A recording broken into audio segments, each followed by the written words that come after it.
Welcome to Triggered, coming to you from Dragon House Studios at the secret hidden bunker in the Rocky Mountains and brought to you by Midway USA. Just about everything for shooting, hunting, and the outdoors, and the very first place that Santa stops before he begins his rounds. I'm Michael Bain. I want to say Merry Christmas and Happy New Year's. I want to say that today because MichaelBain.tv takes the last 2 weeks of the year off. So this is our last trigger for the year. You'll see us again the first week of January in the all-new year, which, please, let it be better than the last two.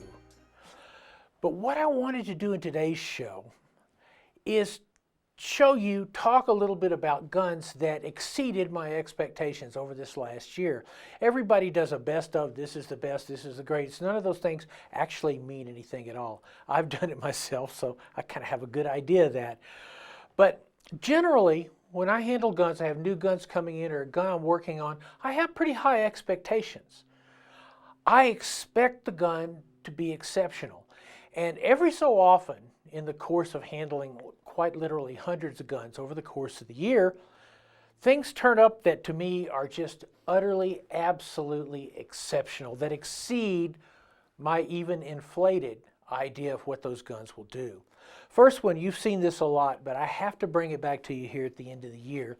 It is the Volquartsen Summit straight pull 22 long rifle set in an Oryx, O-R-Y-X, all aluminum chassis, and with a Maven 5-25 optic on it.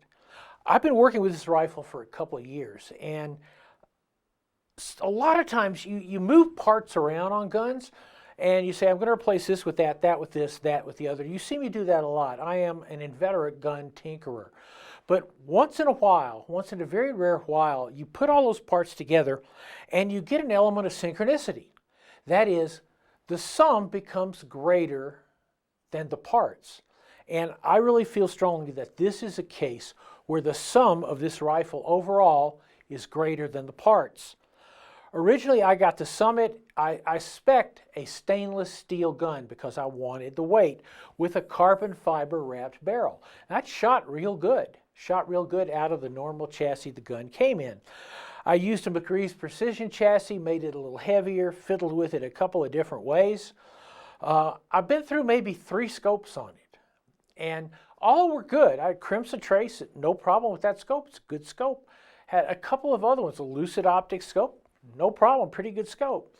But the Maven scope, this Maven optic scope that I got pretty recently, just clicked in on this gun.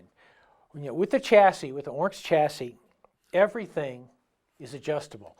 I can make it fit exactly like I want it. The scope itself, to me, is a scope designed for competition or designed for NRL hunter because of the reticle. I'm able to very quickly get on the target with it. The combination here, specifically this particular mount, this gun has an Arca Swiss rail on it, a short Arca Swiss rail on it, which is becoming essentially the standard rail for precision rifles, and that's been changing over the last year or so. The rail itself, I believe, is from Area 419, as is the adapter. This is a Harris bipod, but the top of the Harris bipod has been taken off and replaced with the Area 419 adapter to fit the Arca Swiss rail. To say that this gun shoots well, it really does it a disservice. Yeah, I've been shooting 22s for a long, long time. You know, created the Rimfire Challenge with Ken Jorgensen. Shot Steel Challenge 22 before that. And we used to talk with rifles that, man, if we could just get a group at 50 yards under a dime, 50-yard group you can cover with a dime. Well, this gun will do that with multiple ammunition. This gun will shoot groups that you can cover with a dime at 50 yards all day long. It will also shoot superbly at 100 yards and beyond. And that's because we now are greater than the sum of the parts. Everything on this rifle works. The Volquartsen trigger, superb. The heavy weight brought in by the aluminum chassis and the stainless steel receiver with a 20 MOA rail on it, perfect. And then the shorter Maven optic scope with just the right reticle, This is a gun that has totally and consistently exceeded my expectations. And in truth, it will shoot better than I can. We'll be right back.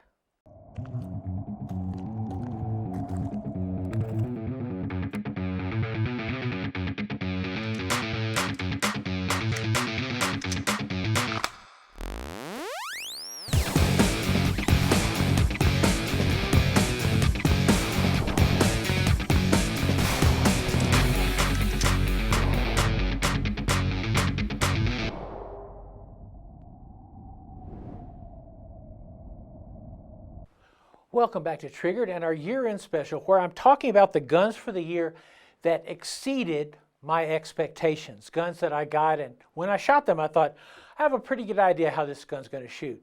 And instead, it surprised me. This is a gun from Rock Island Armory. It's the STK100. And I have a certain paternal relationship with this gun. I first saw it in the planning stages 3 years ago. Was in the Philippines and talked to the engineers then.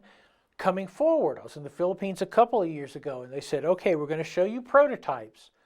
And we would like for you to talk us through those prototypes, what you like, what you don't like, what you would see in a competition gun, a gun for, say, USPSA production for carry optics, whatever.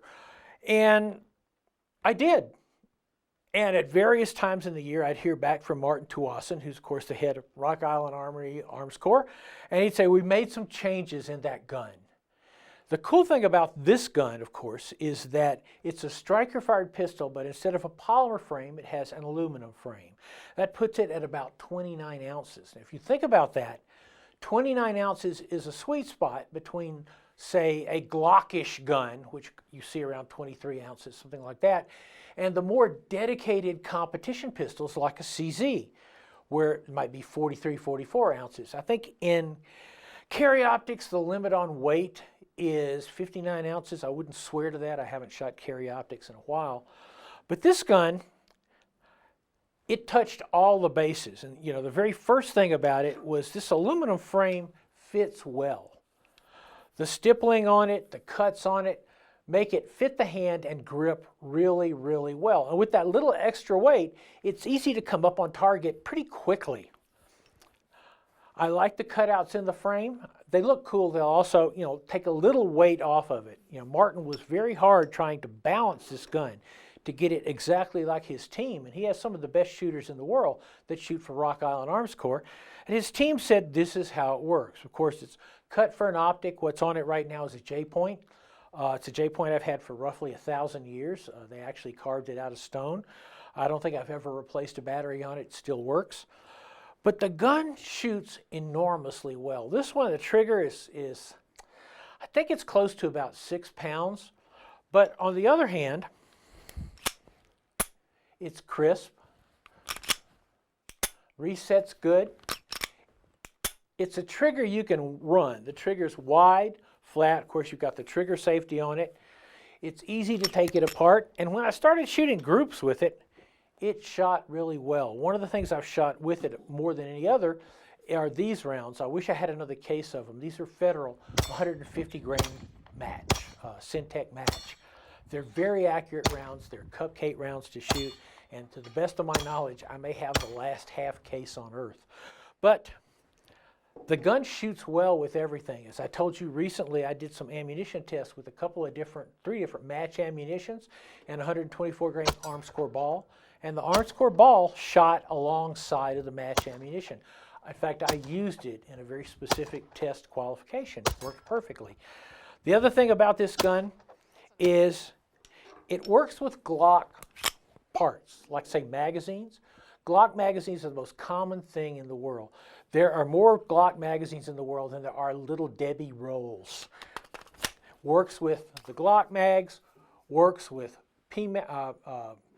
Magpul Glock mags, works with the Korean KCI magazines, which is what it comes with. It also is designed to fit a Glock holster. This is from Comptech, who does all my competition stuff anyway. This particular gun is for a G34, but it fits this gun perfectly. And I like the holster, I like the gun, I got it adjusted just about right for it to make it easy. I look forward to shooting this gun in production optics because I think it's a great gun. You know, I think Rock Island did something extraordinary here. They stepped outside their comfort zone of 1911s and they produced what amounts to a really slick, really inexpensive 9mm race gun. I really like it. We'll be back. This week's Triggered is brought to you by Midway USA. Just about everything for shooting, hunting, and the outdoors. Volquartsen Firearms. Excellence is essential. Taurus USA. Prepare and protect. Rock Island Armory Arms Corps. Home of the STK100. And some things exceed expectations because they are simply beautiful. This is simply beautiful. It is a Colt Anaconda in .44 Magnum. Now, as you remember, Colt had huge success with the Colt Python. They brought that gun out. They said they would never bring the Python back because it would be so expensive, but they were able to manufacture it in the $1,500 range, and they sold like popcorn. And one of the reasons they sold is it has such a unique and such a striking profile. And 2021, Colt brought out the Anaconda, which is essentially a supersized Python in .44 Magnum. Colt first brought out the Anaconda like 20 years ago, and I handled one at a gun store, and I thought, well, I could sell my car, which really wasn't worth anything at all. What do they say about buying a $1,000 car? Never do it. But when they came back out with this gun, I got one from Colt. Again, this is roughly $1,500 price range. And when I open the box, it's kind of one of those, you kind of catch your breath. You look at this and you go like, my goodness, that is a revolver. That is what a revolver should look like. 8-inch barrel, it has the classic snake gun, Colt snake gun, ventilated upper rib, full underlug.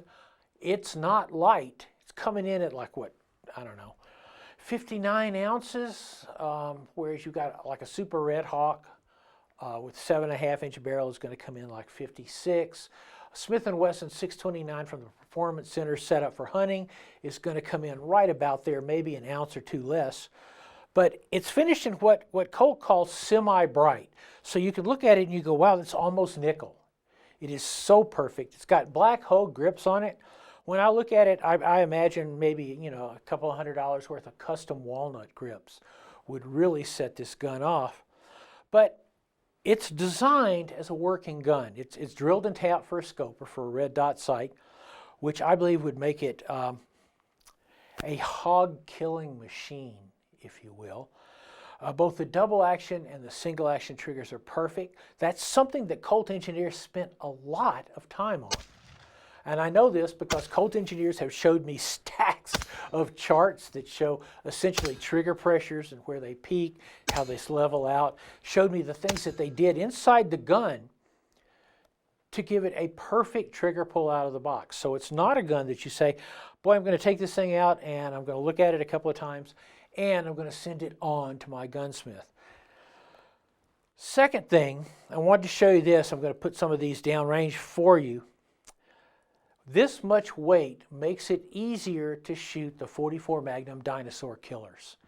And they are out there, of course. Garrett cartridge, Buffalo bore. Buffalo bore is my choice in lots of things. Double tap, the double tap hunters. These are a 300 grain, I think 1,400 feet per second, .44 Magnum loads.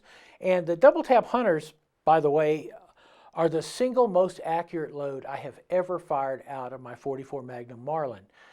My Wild West Marlin, built by Jeremy West. Thank you, Jeremy. But these rounds, the 300 grain double taps, were amazingly accurate out of that gun. And I would fully expect them to do the same thing out of this long barrel Colt. There is so much aesthetic in guns. You know, we kind of live in a world of polymer frame pistols and AR bills. That look amazingly like polymer frame pistols and AR bills. And, you know, a lot over this year we've talked about what's different in this build or what's different in this polymer frame gun. We've seen some great guns. But at the same time, a handgun that does everything right. You know, a revolver that just comes out of the box and you look at it and you say, you know what? I could put this in a shadow frame on my wall, hang it in my office, and be happy to look at it every day. Also shoots real good too. So those are the guns, those are the 3 guns that more than anything else this year exceeded my expectations for them. You know, we are hoping that you have an excellent Christmas, an excellent New Year. You know, my ancestors, the Celts and the Druid, their Druid priest, believe that at the end of the year, you know, at winter solstice, the shortest day of the year, that the sun stayed stationary in the sky for 12 days, stayed dark during that period of time. And so the Druids created a Yule log. They cut a giant log, called it a Yule, and kept it burning for 12 days so there would always be light in the darkness. So we wish you the best from the Secret Hidden Bunker, from ours to yours. We will see you again, 1st of next year, 2022. Here we go.